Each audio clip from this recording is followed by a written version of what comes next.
سارے لوگ جتنے بھی لوگ ہیں.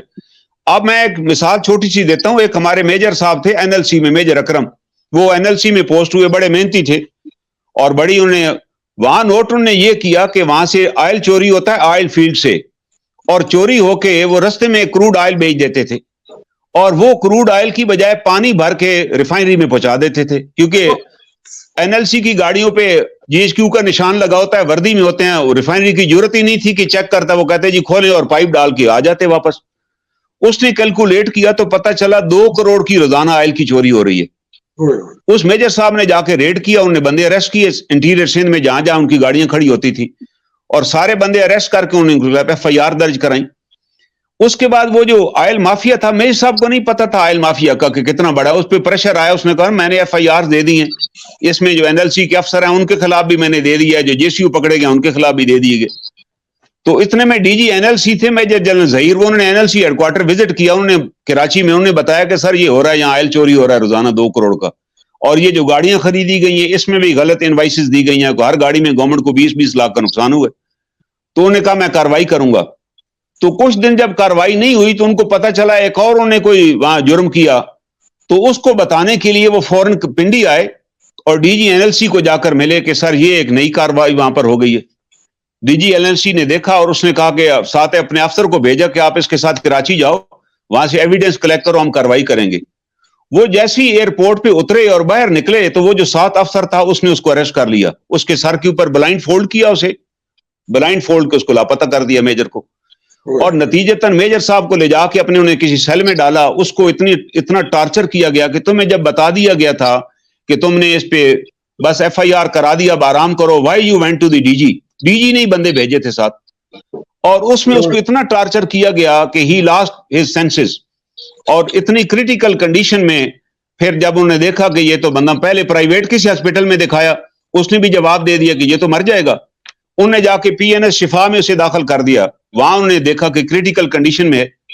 اور چند دن گزرے, جب اس نے تھوڑی سینسز گین کی تو اس نے اپنی فیملی کو بتایا کہ جی میں تو یہاں پڑا, اس کی بیوی وہاں پہنچ گئی.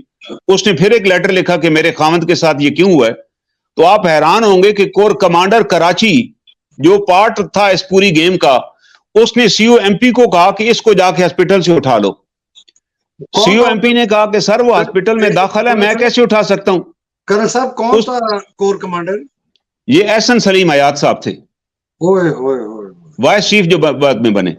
اب انہوں نے, اب CO MP بڑا قانونی آدمی تھا, اس نے کہا جی میں ایسے تو نہیں اٹھاؤں گا, مجھے ریٹن آرڈر دیں. تو کور ہیڈ کوارٹر نے ریٹن آرڈر دیا کہ پک اپ دی آفسر, اس کو وہاں سے ریسیو کرو. وہ گیا وہاں پہ, اس نے ڈاکٹر نے احتجاج کیا, اس نے کہا سر آپ جو اس کی انسٹرکشن دینا چاہتے ہیں وہ لکھ کر دے دیں, ہم اس کا خود ٹریٹمنٹ کرائیں گے. وہ ہاسپٹل سے پھر اٹھا کر لے گئے اور MP کی کسی بیرک میں جا کے ڈال دیا وداؤٹ اینی ٹریٹمنٹ.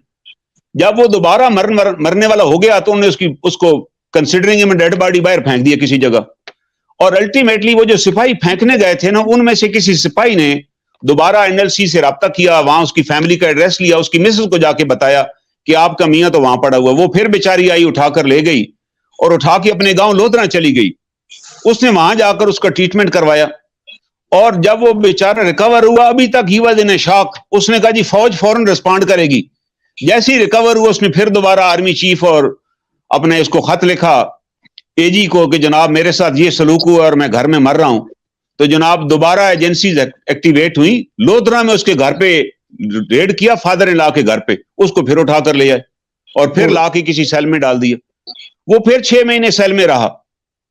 پھر احسن سلیم حیات صاحب by that time vice chief بن گئے, ان کو سارا کیس پٹ اپ ہوا, ساتھ انکوائری رپورٹ بھی پٹ اپ ہوئے کہ یہ 8 افسر ہیں, جو اور بھی 8 افسر, ان سب کا کورٹ مارشل کیا جائے. کسی کا کورٹ مارشل نہ ہوا, اور سلیم حیات صاحب نے اپنے قلموں سے لکھ دیا کہ officer should be immediately dismissed. جبکہ آفسر کو تو آرمی چیف بھی ڈسمس نہیں کر سکتا, اس کے لیے پرائم منسٹر کی اپروول چاہیے. ڈسمس کر دیا گیا, اور ڈسمس کر کے اس کو پھر گھر بھیج دیا گیا. وہ گھر چلا گیا, ہی لاسٹ ہز سینسز. اب اس کو کوئی یاداشت ہی اس کی ختم ہو گئی. 1.5-2 سال کے ٹریٹمنٹ کے بعد جب اس نے یاداشت گین کی تو وہ سرگودا کی سبزی منڈی میں سبزی بیچتا تھا بیچارہ. میرا اس نے ایک پروگرام سنا حامد میر کے ساتھ ٹی وی پہ, جس میں میں نے کہا it is the mindset of a general. جب ایک جرنیل فیصلہ کرتا ہے تو باقی جرنیل پھر ساری زندگی اس فیصلے کو امپلیمنٹ کراتے رہتے ہیں, اس فیصلے سے پیچھے نہیں ہٹتے. جو فیصلے مشرف کر گئے یہ بعد میں اس کے successor they will follow the decisions of Musharraf, چاہے سارے جہنم میں چلے جائیں، they will never bother this thing. تو اس نے وہ میرا پروگرام سنا، وہ میرے پاس پنڈی آ گیا اور اپنے مجھے اس نے ڈاکومنٹ سارے دکھائے. میں نے کہا تم دوبارہ کراچی جاؤ، لوگ بھول چکے ہوں گے، تم وہاں سے جا کے پی این ایس شفا سے اور ایم پی کی یونٹ سے سارا ریکارڈ اکٹھا کرو. وہ سارا ریکارڈ لے کر آ گیا.